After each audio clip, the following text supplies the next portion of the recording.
مشکوێک لەو ئاگران کاسنی شەتاوێنێ من دڵ و پێک لەو بارانم کە دەریایەک بادی دێنێ من شەماڵێمە و شەماڵی هێڕەشنەی بە سۆز و تاو بە سۆز و تاو دامە و بەهار بەفریداگیر کاری وڵاتەکەم باوەکەم باو من ژی لەمومە و ژی لەموای دوایە زاران ئاو لێ پژان دیسانەوە گردە هاویم مەیڵێمەوە گۆرانی ژیان من اخگری از آن آتشم که آهن سخت را هم آب می کند.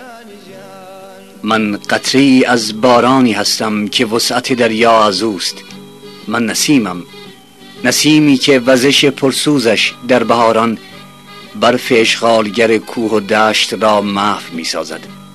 من خاکسترم، خاکستری که پس از هزاران بار آب پاشیدن باز شعله می گیرد، ترانه زندگی سر می دهد.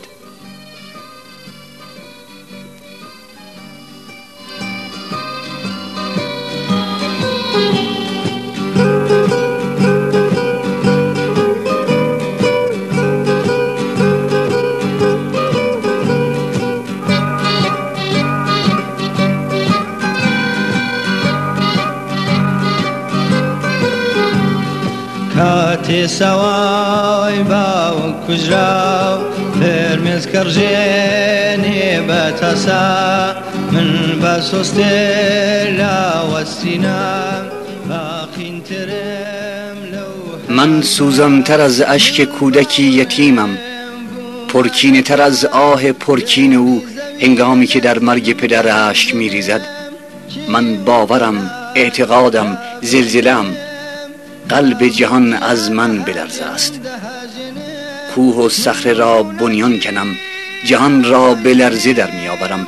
من روشنی افق زندگیم، چون آفتاب بر زندگی ستم دیدگان می تابم. من انقلابم، آتش سرخم، آتش سرخ کردستان انقلابی.